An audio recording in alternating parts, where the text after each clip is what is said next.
والصلاة والسلام على سيدنا محمد الأمين وعلى آله وصحبه ومن تبعهم بإحسان إلى يوم الدين. باب فضل محاسن الأفعال. C'est un chapitre au sujet de la bienfaisance parmi les actes. Al-Bayhaqi, il aborde un nouveau sujet, que la personne, il cherche à faire les meilleurs de parmi les actes. الحديث 19 بعد 100. قال الطبراني حدثنا محمد بن نوح بن حرب العسكري حدثنا أزهر بن نوح تحويل وحدثنا سلامة بن ناهض المقدسي حدثنا صالح بن بشر الطبراني قال حدثنا عمر بن إبراهيم ابن خالد القرشي حدثنا يوسف بن محمد بن المنكدر عن أبيه عن جابر قال قال رسول الله صلى الله عليه وسلم إن الله بعثني بتمام مكارم الأخلاق ومحاسن الأفعال.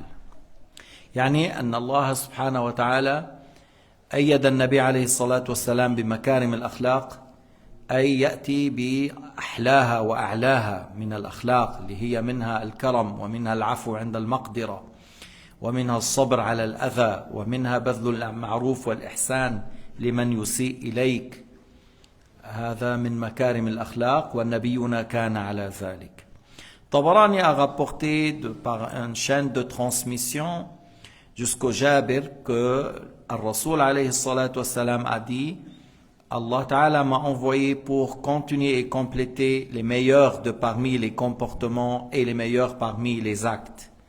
Alors j'ai dit, Sayyidina Muhammad alayhi salatu wassalam, Allah Ta'ala l'a embelli par ses meilleurs comportements. Il était connu par sa générosité, par sa honnêteté, l'indulgence, le pardon en ayant la capacité de prendre vengeance, le fait de patienter sur le mal d'autrui, le fait de prendre soin des pauvres et des misérables, le fait de prendre soin des orphelins et des femmes veuves, le fait d'être modeste, ainsi de suite. An-Nabi alayhi salatu wassalam était distingué parmi tous les prophètes messagers. Tous avaient des bons comportements, mais Sayyidina Muhammad était le meilleur dans son bon comportement, puisque Allah subhanahu wa ta'ala a dit وَإِنَّكَ لَعَلَى خُلُقٍ عَظِيمٍ. لما دخل مكة فاتحا قال لأهل مكة اذهبوا فأنتم الطلقاء وهم الذين أرادوا قتله وقتل صاحبه أبا بكر. Lorsqu'il est rentré, Sayyidina Muhammad à la Mecque, conquérant, en ayant avec lui 10 000 parmi les musulmans, 10 000 parmi les compagnons, il a dit aux gens de la Mecque: allez-y, vous êtes libres. Et ces gens-là, ils ont cherché à le tuer. Ils ont mis une bonne somme d'argent pour celui qui le capte, mourant en étant vivant ou mort, et celui qui le tue et qui tue Abu Bakr. Et voilà Sayyidina Muhammad, une fois qu'il est venu, en ayant la capacité de prendre vengeance, il a été tolérant et il n'a pas rendu le mal qu'ils ont fait les gens de Quraysh par un mal pareil, mais plutôt il a pardonné à ces gens. Et cela, Sayyidina Muhammad alayhi salatu wassalam l'a pratiqué dans plusieurs reprises. الحديث 20 بعد 100. قال حدثنا حفص بن عمرو الرقي حدثنا يونس بن عبيد الله العميري حدثنا مبارك بن فضالة عن محمد بن المنكدر عن جابر قال قال رسول الله صلى الله عليه وسلم إن الله يحب معالي الأخلاق ويكره سفسافها. الله يحب معالي الأخلاق يعني مكارم الأخلاق، ويكره أن يكون الإنسان في الحضيض من حيث الخلق. Tabarani a rapporté de Jabir par une chaîne de Muhammad al-Munkadir jusqu'à Jabir que Al-Rasoul alayhi salatu wassalam a dit: Allah agrée les meilleurs de parmi les comportements et il déteste les bas niveaux dans les comportements ou les plus mauvais comportements. لما نقول الله يحب معالي الأخلاق، معالي المكارم، مثلا منها الكرم، والله تعالى لا يحب البخل. Allah Ta'ala agrée que la personne soit généreux et il n'agrée pas que la personne soit avare. Allah subhanahu wa ta'ala yuhibbu an takun min ahli al-najda. Yani si quelqu'un demande secours, tu réponds au secours et tu sautes comme un lion pour préserver un pauvre, un misérable ou une personne qui est en train de subir l'injustice, et que tu sois pas lâche et tu te caches et tu laisses ton frère pour les hyènes et pour les injustes. Allah yuhibbu an yakuna al-insan min ahli al-najda. من أهل النجدة أنه يسارع إلى إغاثة الملهوف والمسكين والضعيف والمظلوم. والله تعالى لا يحب أن يكون الإنسان جبانا لا ينظر إلى لنفسه لا يبالي ما حل بإخوانه. اليوم إخواننا بغزة يقتلون بأبشع الصور بأقوى الأسلحة وهم عزل يعني في البيوت آمنين على الخيام أو في الخيام ونحو ذلك. وأكثر الناس ممن ينتسب إلى الإسلام يعمل نفسه كأنه لم يرى، يضع نفس رأسه في التراب كالنعامة كأنه لم يرى. الله يحب أن يكون الإنسان من أهل النجدة، أنه يعين يغيث يساعد يفعل ما يستطيع، لا أن يدفن رأسه بالتراب. Ma'ali al-Umur, on dit, quand on te dit, par exemple, le fait de donner secours à celui qui est dans le besoin, et pas que tu sois là, tu tournes la tête et tu fais semblant que tu n'as rien vu, tu n'as rien entendu, ou tu mets la tête dans le sable, tu dis j'ai rien vu, au moment que les gens à Gaza subissent ce qu'ils subissent, et on les tue de la manière la plus moche, la plus agressive, et tu entends ces gens-là, oui, ils ont un peu exagéré. Quelle exagération? Ils ont tué 30 000 personnes. Ils ont tué 30 000 personnes. Et c'est pas leur terrain. Ça, c'est les pays de Palestiniens. C'est pas votre terrain. Vous êtes en train de voler. Et puisque les gens réclament leur terrain, vous allez les tuer. Et vous dites qu'on a le droit. Non, vous n'avez pas le droit d'être injuste. Vous n'avez pas le droit de tuer les femmes et les enfants et les gens innocents injustement. Mais ce qui touche que beaucoup parmi les gens qui s'attribuent à l'islam, ils se cachent et ils font semblant qu'ils n'ont rien vu, qu'ils n'ont rien entendu. Ça, c'est parmi les plus bas du comportement.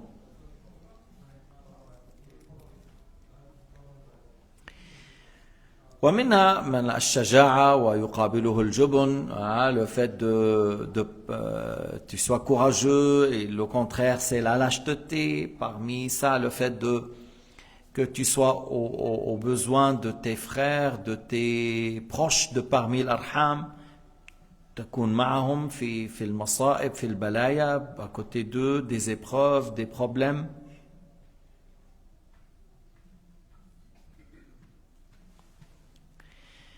قال الطبراني حدثنا عبد الله بن أحمد بن حنبل حدثني محمد بن أبي بكر المقدمي حدثنا عبد الصمد بن عبد الوارث حدثنا عبد الله بن راشد مولى عثمان قال سمعت عثمان بن عفان يقول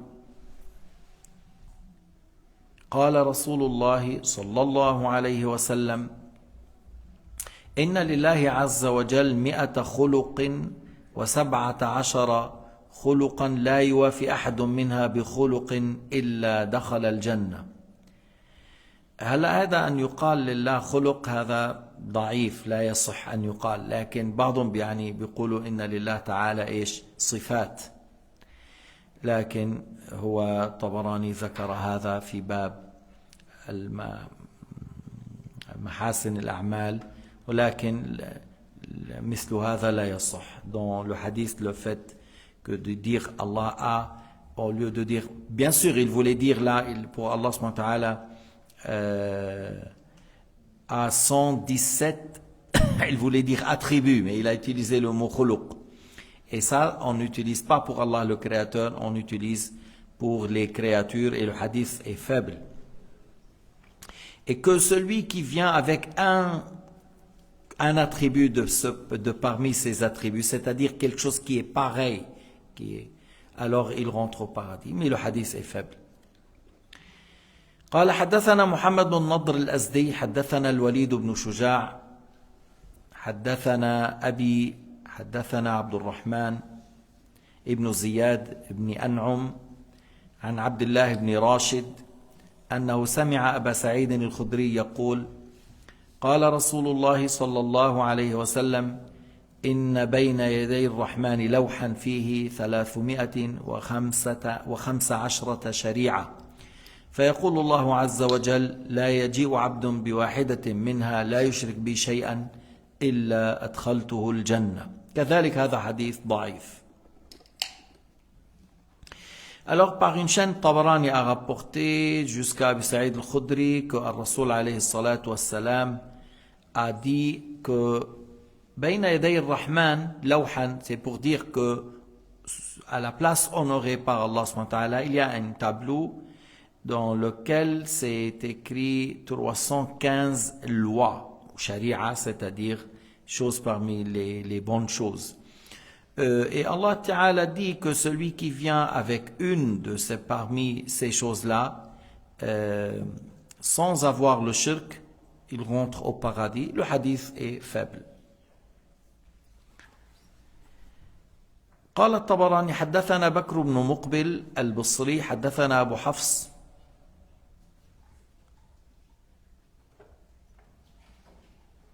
Non, il faut qu'ils descendent tous ces gens-là. Voilà, on leur a dit de...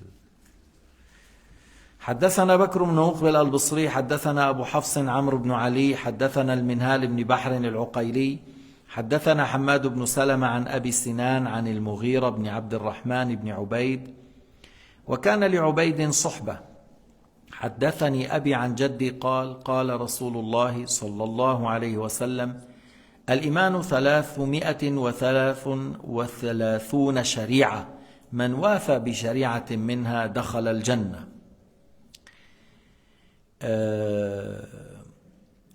Tabarani a rapporté encore de Ubayd qui était un compagnon. Il a dit que mon père a parlé en parlant de Al-Mughira, fils de Abd al-Rahman, fils de Abd Ubayd, que celui-là, il a dit qu'Ubayd, il avait un sohba, il a accompagné le prophète. Et il a dit que mon père a parlé de mon grand-père, que Al-Rasoul alayhi salatu wassalam a dit, on parle de Ubayd yani, a dit Al-Iman, on a 333 sharia, c'est comme tu dis branches de foi ou des choses qui sont louées dans l'islam que Allah subhanahu wa ta'ala a ordonné, que celui qui vient avec une de ces branches entre au paradis. قال أبو القاسم الطبراني بلغني عن بعض المتمردين على الله أنه قال لا يوافقه في دنياه إلا كثرة دعاء المسلمين عليه وإنما ذلك إملاء من الله عز وجل له. أبو القاسم الطبراني عم يتعلم عن بعض المعاندين والمتمردين يعني الكفار أنه ما بيناسبني إلا أنه تكثر من الدعاء علي. Il a dit, ça m'a été rapporté que certains parmi les gens qui ont dépassé les limites par la désobéissance et la mécréance, il a dit, ce qui me correspond le plus dans le bas monde, c'est que le fait que les musulmans font beaucoup de dua contre moi. Et il a dit que si ces gens-là, Allah leur donne dans la dunya, dans cet état, c'est pour qu'ils auront plus de châtiments dans l'au-delà. يملي الله لهم يعطيهم من الدنيا حتى يتوصل إيش أكثر من الدعاء عليه هذا يناسبني هذا يوافقني ولكن هو في الحقيقة أن الله تعالى كما قال ونمدهم في طغيانهم يعمهون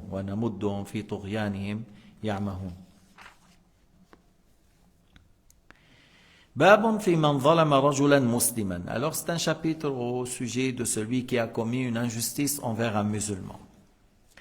قال الطبراني حدثنا مطلب ابن شعيب الأزدي حدثنا عبد الله بن صالح حدثنا حرملة ابن عمران عن يزيد بن أبي حبيب عن أبي الخير عن عقبة بن عامر الجهني قال قال رسول الله صلى الله عليه وسلم إذا رأيت الله عز وجل يعطي العبد وهو مقيم على معاصيه فإنما ذلك استدراج له منه. ثم تلا رسول الله صلى الله عليه وسلم قوله تعالى فلما نسوا ما ذكروا به إلى قوله الحمد لله رب العالمين في سورة الأنعام. آية 44 إلى آية 45. Tabarani a rapporté par une chaîne de transmission jusqu'à Uqba, fils de Amir al-Juhani.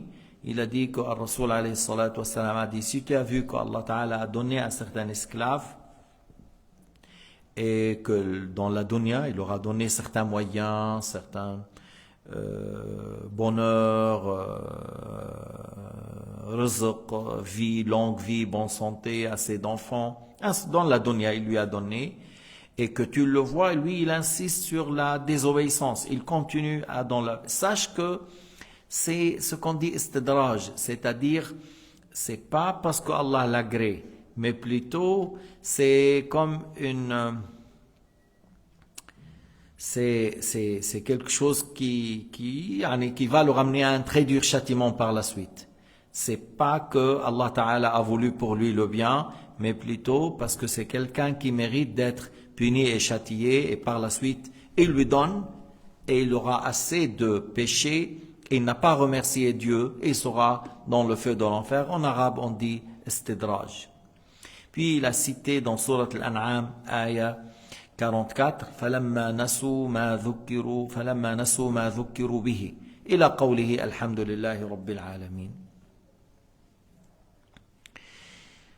قال حدثنا إسحاق بن إبراهيم الدبري عن عبد الرزاق عن معمر عن أبي إسحاق عن أبي الطفيل عامر بن واثلة قال عمار بن ياسر من أكبر الكبائر القنوط من رحمة الله واليأس من روح الله عز وجل والأمن لمكر الله.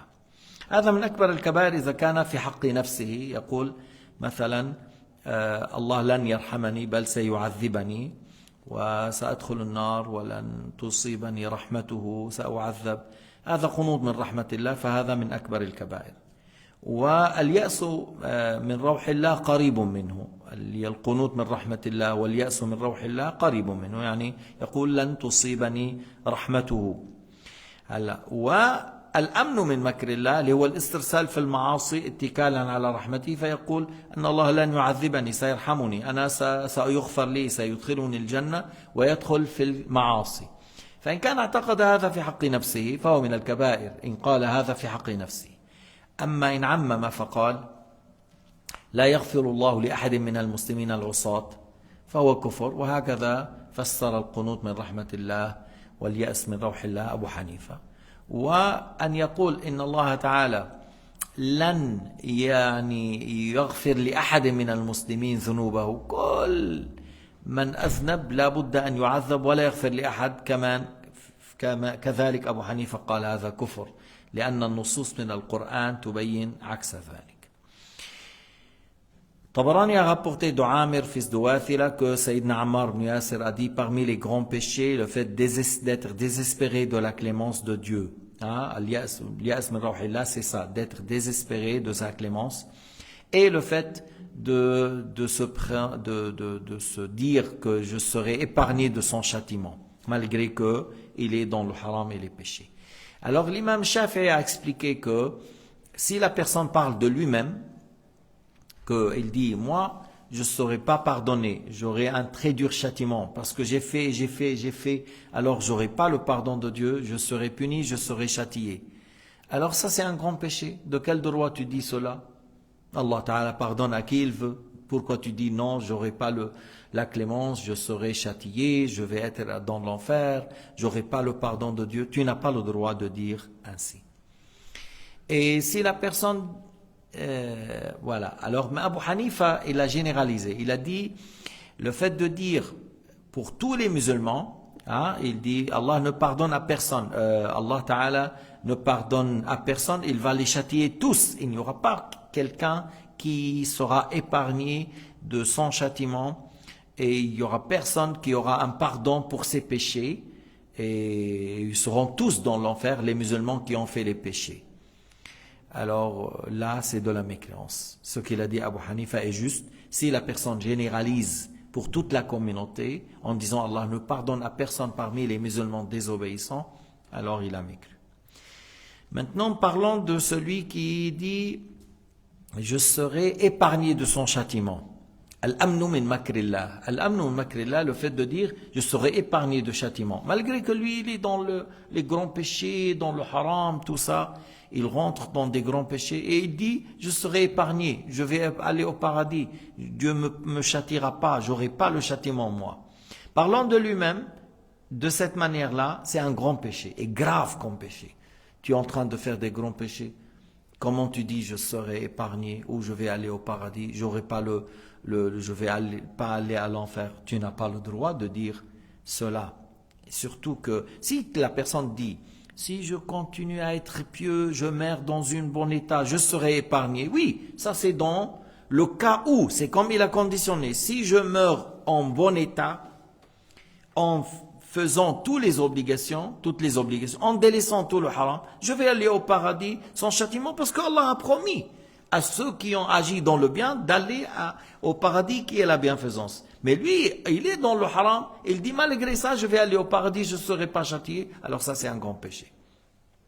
Mais s'il généralise, et il dit, il dit, ah non, et tous les musulmans qui ont fait des péchés seront épargnés. Et d'ailleurs, le Murji'a ont dit ça. Et le Murji'a ont dit, ils ont dit tout. Ils ont dit tous qui ont fait les péchés parmi les musulmans, ça ne les gêne pas, ils seront épargnés, ils ne vont pas être punis, ils ne seront pas châtiés, ils seront épargnés. Alors généraliser ça, comme ils ont dit al-Murji'a, قالوا لا يضر مع الإيمان ذنب لمن عمله قالوا لا يضر مع الإيمان ذنب لمن عمله. Il a dit avec la foi, il n'y a pas des choses graves. Tu fais de péchés comme tu veux, tout va être pardonné. Ils ont dit comme le mécréant, s'il fait des bons actes, ne seront pas acceptés. Le mécréant, s'il fait des bons actes, ne seront pas acceptés, il n'aura pas de hasanat. Ils ont dit le croyant fait ce qu'il fait comme péché et il n'aura rien, il n'y a rien qui est grave, tout va tomber. Mais c'est une mauvaise analogie. Le mécréant, s'il fait des actes de bien, ne seront pas acceptés parce qu'il n'a pas fait la bonne intention. Et l'adoration n'est pas acceptée de lui à cause de la mécréance. Mais le musulman, il a fait un péché, sera écrit, Allah a interdit ça. Et Sayyidina Muhammad nous a parlé qu'il y a certaines qui méritent l'enfer à cause de tel et tel péché. Même il a dit, Sayyidina Muhammad, sortira de l'enfer celui qui a dit la ilaha illallah en ayant le minimum de foi. Ça veut dire, il était dans l'enfer. Mais pourquoi il était dans l'enfer? Mais à cause de péché. Mais après, il va sortir parce qu'il est musulman. Alors le fait de dire que non, tous les musulmans seront épargnés, il n'y a pas un musulman qui va être châtié, il n'y a que les mécréants qui vont aller à l'enfer, alors ça c'est de la mécréance. C'est une parole qui contredit des textes explicites dans le Coran et ça fait sortir de l'islam. قال حدثنا حفص بن عمر بن الصباح الرقي حدثنا سعيد بن حدثنا سعد بن عبد الحميد بن جعفر الأنصاري حدثنا عبد الله بن محمد بن عمران بن طلحة بن عبيد الله حدثني خزيمة بن محمد بن عمارة بن خزيمة بن ثابت عن أبيه عن جده قال رسول الله صلى الله عليه وسلم اتقوا دعوة المظلوم فإنها تحمل على الغمام ويقول الله عز وجل وعزتي وجلالي لأنصرنك ولو بعد حين. معناه دعوة المظلوم مستجابة وانتبه أن تكون ظالما فيدعو عليك المظلوم فينزل عليك البلاء والعقاب في الدنيا قبل الآخرة. Tabarani a rapporté par une chaîne jusqu'au Imara, fils de Khuzayma, fils de Thabit, de son père Khuzayma, de son père Thabit, a dit que Ar-Rasoul alayhi salatu wassalam a dit méfiez-vous de l'invocation de celui qui a subi l'injustice, parce qu'il sera porté sur les nuages. Et Allah subhanahu wa ta'ala dit wa izzati wa jalali la ansurannaki walau ba'da hin. Allah ta'ala jure par lui-même que par ses attributs de perfection, al-izza wal-jalal, que tu sauras, j'exauce à cette invocation et je donne soutien à celui qui m'a invoqué même après un certain moment. يروى أنه رجل كان يصطاد quelqu'un qui était en train de pêcher des poissons. Et il a pêché un bon poisson. فجاءه قاطع طريق شرطي قاطع طريق. Et il est arrivé vers lui un brigand. قال له tu me donnes le poisson. Al-Sayyad, il voulait la prendre pour lui et pour la famille. Il lui a dit non. Non, je ne te la donne pas. Est-ce qu'il lui a proposé de vendre ou quelque chose? Mais encore, lui a proposé de lui donner, il a dit non. Alors comme le brigand était un homme fort et le pêcheur n'était pas un homme costaud physiquement, n'était pas un homme fort, alors il l'a pris, il l'a frappé par terre et il lui a pris le poisson et est parti. إذن أخذ هذا الرجل القوي قاطع الطريق وضربه بالأرض وأخذ السمك. فهذا الصياد الضعيف, ce pêcheur qui est faible, il a dit Ya Rab, خلقته وخلقتني. Mon Seigneur, tu m'as créé et tu l'as créé. جعلته قويا وجعلتني ضعيفا. Tu lui as donné la force et tu m'as pas donné moi la force. ولم تمنعه من ظلمي, et tu l'as pas éloigné de l'injustice envers moi. أسألك بقدرتك عليه, c'est-à-dire moi je suis faible, mais toi mon Seigneur, tu es le tout-puissant. أسألك بقدرتك عليه أن تنتقم منه الساعة الساعة. Il a dit, oh mon Seigneur, je te demande, puisque tu es le tout-puissant, de prendre vengeance pour moi de cette personne. Il était content avec le poisson. Alors, c'est comme le poisson, soit il était un peu vivant, ou Allah a voulu qu'il lui morde. La bouche du poisson, il le mord par le pouce. Il a essayé de le faire sortir, il n'a pas pu. Il a essayé d'ouvrir, n'a pas pu. Il n'arrive pas à ouvrir la bouche du poisson, ni à faire sortir le pouce. Jusqu'il est arrivé à la maison. La famille sont venus, ils ont tiré, il a pu sortir le pouce. Mais c'est devenu rouge, il s'est gonflé. Un jour, 2 jours après, c'est devenu avec de pur, quelque chose de grave. Il a été vers le médecin, un bon médecin. Il a dit, c'est quoi ça? C'est la gangrène, هذه الغرغرينة. Il faut qu'on coupe le pouce, sinon il va prendre la main. Le brigand, lorsqu'il sait c'est un bon médecin, il lui dit, alors il lui a dit fait. Alors là, il lui a coupé le doigt, le pouce. Mais il est revenu, la maladie quand même s'est allée dans la main. Et c'est gonflé, c'est devenu rouge, le pute, il a été chez lui après 1 semaine. Et il lui a dit, c'est la gangrène de nouveau, il faut qu'on lui coupe la main, sinon ça va aller vers les avant-bras. Il lui a coupé la main. Il est retourné. Après, la maladie quand même s'est passée dans les avant-bras.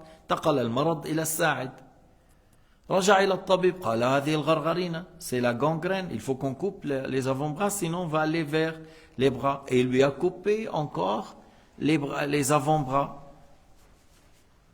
Après la maladie, c'est allé vers la gangrène. La maladie, c'est allé vers les bras. Il a été chez lui, il lui a dit c'est la gangrène, il faut qu'on coupe. Alors là, il a vu, je vais aller là, et par la suite, on va aller où? Et il a pris fuite, et il a fui, il n'a pas voulu couper les bras, et il a fui fuite. Il part la montagne, il descend, il monte, il n'arrivait plus à marcher, il dormait sous l'ombre d'un arbre. Dans le rêve, il y a quelqu'un qui lui dit, jusqu'à quand tu te laisses se couper en morceaux. Il a متى تترك نفسك تتقطع إربا. اذهب إلى الرجل اطلب منه سامحه تشفى. Va vers l'homme que tu as fait de l'injustice envers lui, tu lui as pris son poisson, tu lui demandes pardon, tu auras la guérison. فقال نعم هذا هو. Lorsqu'il s'est réveillé, il a dit c'est ça, c'est à cause de lui que j'ai eu ça. Alors il a été vers la place du plage. Il est arrivé, il a trouvé le pêcheur dans la même place en train de pêcher. Mais le pêcheur ne l'a pas connu. Parce que comme il était fort et costaud, et maintenant il est devenu très faible. Maigre, très faible. Manant, il lui a dit, c'est moi le voleur, le brigand qui t'a tapé, qui a pris le poisson. Mais kayfa fa'alt? Maza qalt? Alors il lui a dit, lorsque tu m'as frappé, moi j'ai pas les moyens, à part de demander à Allah Ta'ala. J'ai fait une invocation contre toi, j'ai dit telle et telle et telle chose. Mais puisque tu es dans cet état, je te pardonne maintenant. Ana usamihuka. Alors lorsqu'il a dit, je te pardonne, la maladie s'est partie sur le champ. La maladie est partie sur le champ. M'ba'd yuqal Sayyad avait, lui a dit, viens quand même, regarde dans quel état tu es. Il a été chez lui, il a ouvert dans la terre, il a sorti un petit jar, il y a un peu d'argent, il lui a dit, prends ça, tu dépenses pour toi et ta famille, et tu dépenses, tu donnes à ce que tu veux.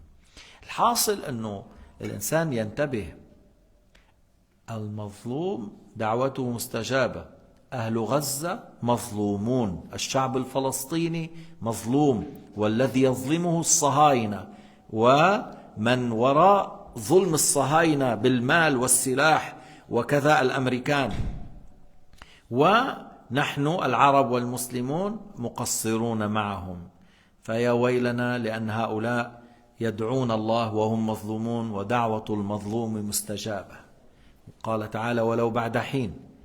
Alors j'ai dit, faites attention de ne pas être le cible dans l'invocation de quelqu'un qui a subi l'injustice. Et nos frères en Palestine, à Gaza, ils subissent une grande injustice. Le peuple palestinien, il est en train de subir une grande injustice. Allahu Akbar. C'est des gens qui n'ont pas les moyens. تكالب عليهم الصهاينة بالمال والسلاح sont venus de tous bords. Soutenus par les Anglais, les Américains, avec les armes, les bombes, les missiles, les avions, les bateaux. Ils sont en train de bombarder partout pour écraser ce peuple.